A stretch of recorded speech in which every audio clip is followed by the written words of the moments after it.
entrevista para você aqui no Central 98. A gente tem o prazer de receber aqui no nosso novo estúdio ela, que é a vereadora Nelly Aquino, presidente da Câmara Municipal de Belo Horizonte. Nelly, seja muito bem-vinda. A gente agora de casa nova e feliz mais uma vez em receber você.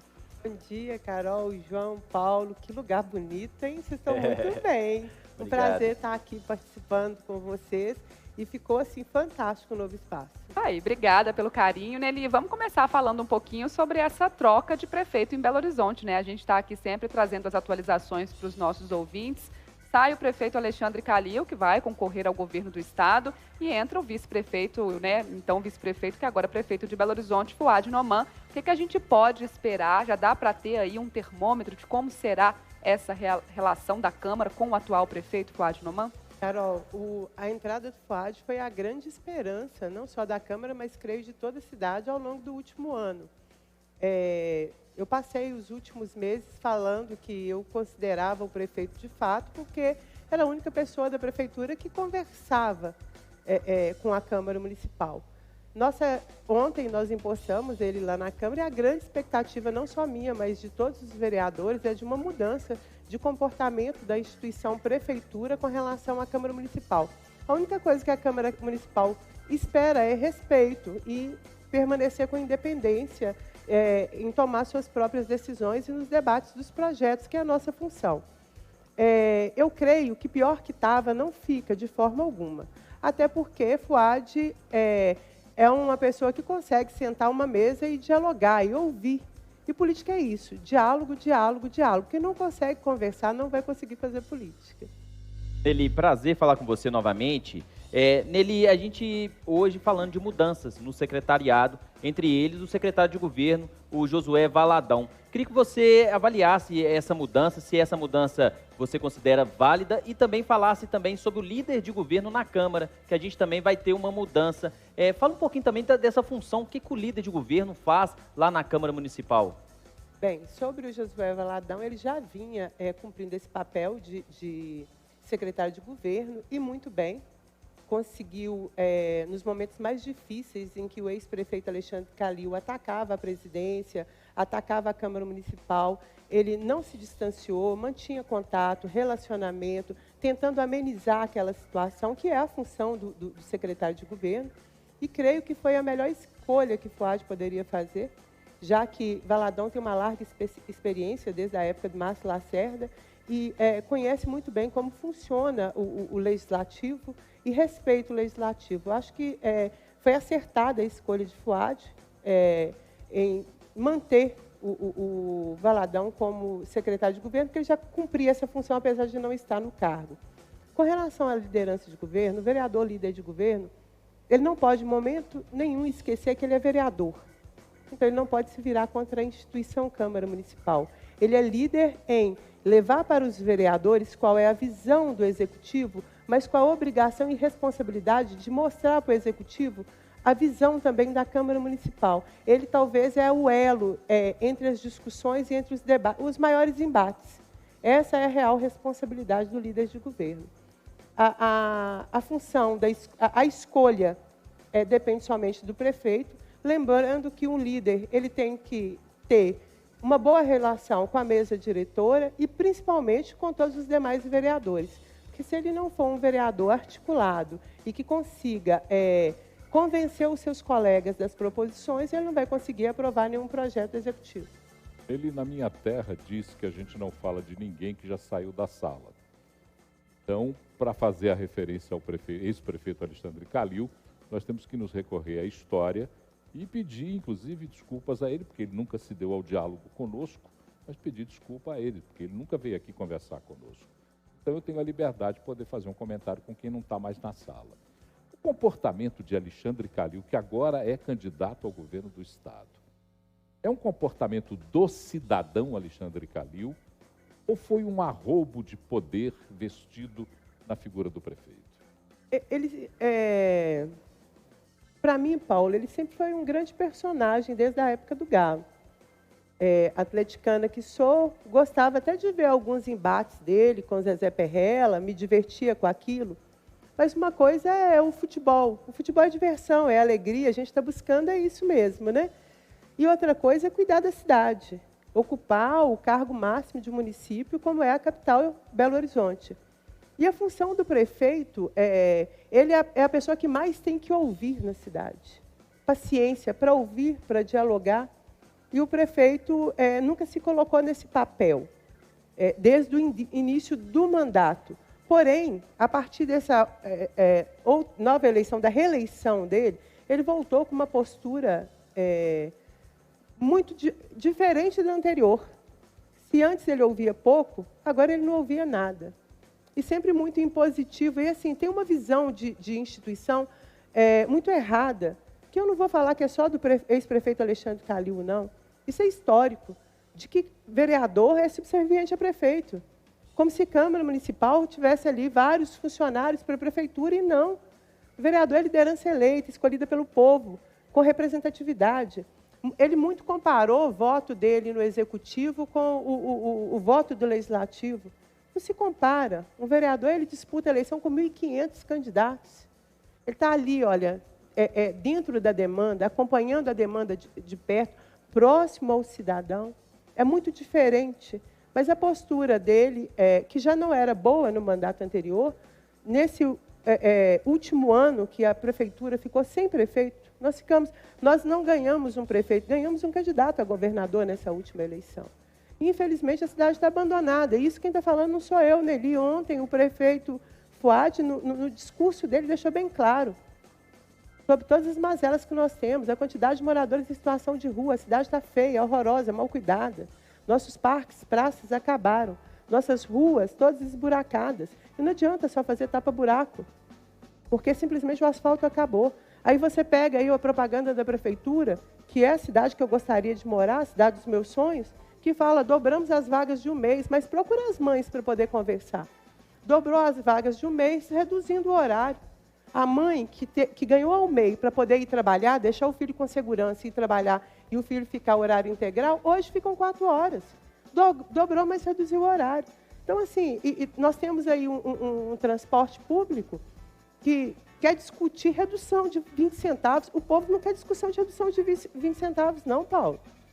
O povo quer qualidade, o povo quer horário, o povo quer ônibus com segurança, com ar-condicionado, horário noturno que foi retirado aí por causa da pandemia e não retornou. E a Câmara Municipal não ganha lugar à mesa para discutir esse tipo de assunto, que é o assunto que toda a cidade sofre com ela e que fomos escolhidos para isso, somos furtados de participar dessa discussão. Uma questão que a gente tem que avaliar você tocou em 2 aspectos que talvez sejam os grandes problemas, as grandes preocupações do próximo prefeito. O transporte público, coletivo, porque o contrato já foi amplamente questionado em CPI da Câmara, no Ministério Público, e a educação, que parece que o confronto da educação, todo ano é assim, todo ano eleitoral é assim, ele recrudesce no ano eleitoral. Fora esses 2 grandes desafios, o desafio do transporte coletivo e o desafio da educação, que outro desafio terá a Fuad Noman na Prefeitura de Belo Horizonte? Paulo, ficou muita coisa represada. Eu acho que, principalmente, o retorno do diálogo, não só com a Câmara Municipal, mas com todos os setores da cidade. Gerou muita expectativa, todo mundo esperando realmente a chegada de Fuad. E os problemas são em todos os setores, seja no comércio, seja na indústria, em todos os setores.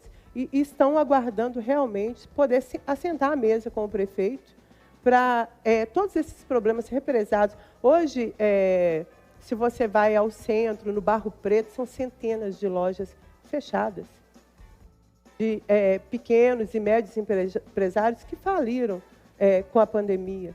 E tem que reanimar esse comércio, reaquecer, colocar a nossa cidade viva novamente. E, para isso, a gente precisa de um prefeito que esteja preparado para dialogar e creio e espero que Fuad esteja. Ontem, o Fuad, no seu primeiro ato, ele retornou com o projeto de lei da redução da passagem de ônibus lá para a Câmara. Teve mudanças e essas mudanças foram significativas que vai dar para o projeto continuar tramitando?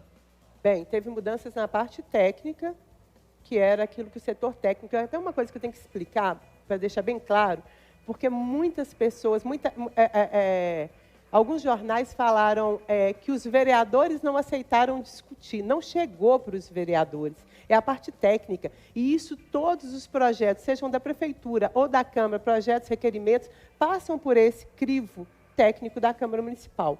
E esse projeto foi de uma forma que não cumpria essas exigências técnicas, por isso ele foi devolvido. Foi devolvido, um dia após, devolveram para a Câmara, assim, declaradamente pirraça, da mesma forma. Não tinha como receber o mesmo projeto.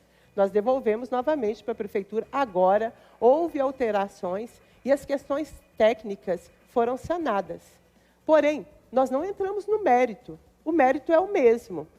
E eu vejo, já falei, tanto com o prefeito Fuad quanto com o Valadão, dificuldade na discussão e tramitação desse projeto dentro da Câmara Municipal. Não por mim, Nelly, mas por por boa parte dos vereadores, por não concordarem, como bem disse o Paulo aí, com o atual contrato da Prefeitura. Nós votarmos hoje, João, um subsídio de 156 milhões para as empresas de ônibus. Esse valor foi pedido antes do aumento do diesel e da gasolina.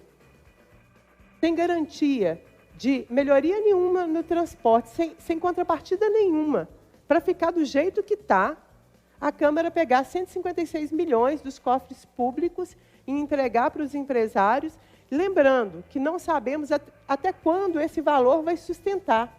Então, tem que sentar uma mesa e discutir, reavaliar esse contrato, porque tem coisa errada no contrato. Não adianta a gente ficar aí, olha, remendando uma costura que vai abrir ali na frente. Então, a gente pode falar que a discussão vai continuar parada por enquanto? Não. Hoje, o projeto vai para a CLJ. A partir de agora, entra a discussão do mérito, que não havia sido discutido ainda. A partir de agora, os vereadores entram em campo e vão discutir. Falo que não vai ser fácil a discussão desse projeto da forma que está. Não vai ser fácil. Eu saio às ruas e eu escuto de pessoas comuns. Vocês não vão fazer isso, né? Entregar 156 milhões para os empresários sem eles darem nenhuma contrapartida. Não é isso que o povo quer. E a Prefeitura vai ter que, em diálogo com a Câmara e também com as empresas de ônibus, encontrar uma saída. Porque, olha, na audiência em que o ex-prefeito não foi, e que eu fui junto com o vereador Gabriel, e estava lá o representante da CETRA, ficou bem claro que esse subsídio não retira os processos que as empresas têm contra a Prefeitura pelo prejuízo que tomaram por não terem aumento ao longo desses anos. Então, nós podemos dar esse subsídio e, a qualquer momento, a Justiça determinar que a Prefeitura dê mais alguns milhões para as empresas de ônibus. O que se observa nesse contrato é a imperfeição. É um contrato perde-perde, porque as empresas de ônibus o tempo inteiro se manifestam insatisfeitas. Confesso que algumas das insatisfações que esses senhores têm explorando esse trabalho, esse negócio, eu gostaria de tê-las. Mas, enfim, eles são os que fazem a exploração. Mas se consideram insatisfeitos. A população, e aí eu não preciso consultar ninguém, porque eu também uso ônibus, e Carol, por exemplo, que até bem pouco tempo atrás usava a pior linha de ônibus de Belo Horizonte, eu acho que não tem uma pior que ela. 5106. 5106. Sai lá do Bandeirantes e vem para o BH Shop e só anda lotado. A população, então, nem se fala. A população acha um lixo o transporte coletivo de Belo Horizonte. A Câmara pode tomar alguma atitude no sentido de impedir a continuidade desses contratos e exigir uma nova formulação de contratos? Só na pressão política, porque a gestão é a gestão da Prefeitura, né, Paulo? O contrato ele se tornou péssimo pela extensão. São 20 anos de contrato. Ele termina em 2008, ele foi feito em 2008, termina em 2028. Não tem, quando se pensou nesse contrato há 20 anos atrás, era o melhor formato que existia. Quantas coisas mudaram ao longo desses anos, de 2008 até agora? Quantas coisas, quanta evolução, pista do MOVE, cartão, não existia cartão para passagem naquela época, era vale transporte. Então, tanta coisa mudou. Quando for pensar em uma proposta de um contrato tão longo, tem que ter um meio termo dentro dessa construção. Então, quando ele foi feito, era um bom contrato. Hoje, ele já não atende mais. Eu escuto muito meus colegas justificando os problemas que nós temos aqui com os outros de grandes capitais. Porém, as outras grandes capitais do país têm um metrô que funciona. Nós não temos metrô. Nós temos um pedaço de metrô que atende muito pouco a cidade. Não, aquilo não é metrô.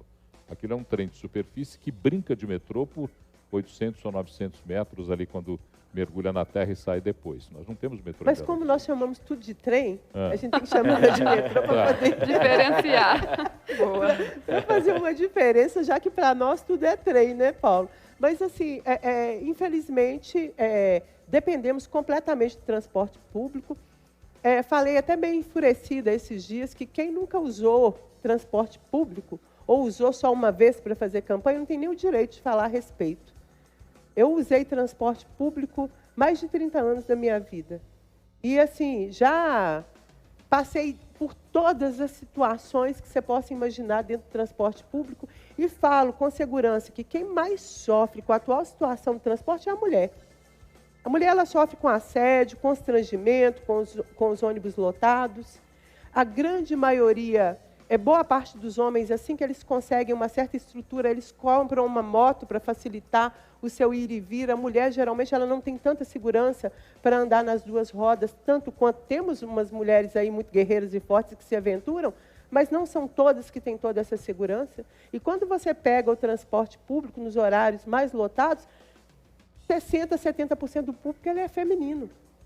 Está pagando esse preço, sabe, do sofrimento. Quando você assiste o telejornal e você vê lá nas filas, aguardando os ônibus para poder encher, são mulheres ali indo buscar o pão de cada dia para dentro de casa. E a gente falar sobre o transporte sem nunca ter usado, você usa e você sabe como funciona. Você sabe qual é o sofrimento. Carol sabe qual é o sofrimento. Eu sei qual é o sofrimento de quem usa. Eu queria até usar mais, para te falar a verdade.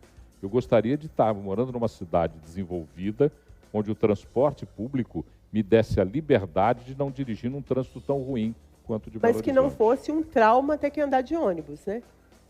Porque hoje não é barato, é traumatizante. Você não sabe qual o horário, não tem horário mais, não tem quadro de horário mais, não se cumpre mais nada do que está no contrato. Adianta, Carol, voltar um subsídio numa situação em que a cidade perdeu o controle, o gestor do contrato perdeu o controle. A Câmara tem que entender, junto com o gestor, que é a Prefeitura, o que está acontecendo, por que não se cumpre mais nada que está no contrato. Aí o papo mobilidade urbana, sempre um tema sensível demais para a população. Até quem não usa o transporte coletivo acaba afetado, porque isso interfere na mobilidade da cidade como um todo. É um tema realmente aí para uma ampla discussão e que a gente espera agora que seja debatido, né? Que tenha alguma mudança, que traga mudanças positivas para o cidadão belo-horizontino, para quem faz a integração também com as outras cidades da região metropolitana. Já fica o convite para voltar para falar mais sobre isso, porque nosso tempo aqui é curto, Nelly, mas obrigada demais pela presença. Central 98 recebendo a presidente da Câmara Municipal de Belo Horizonte, vereadora Nelly Aquino. Já fica o convite para uma próxima vez, para a gente continuar debatendo e portas sempre abertas aqui na Rede 98. Vai ser um prazer. Creio que a primeira atitude da CLJ vai ser convidar o secretário André Reis e o secretário Valadão para discutir esse projeto, porque agora creio que teremos diálogo.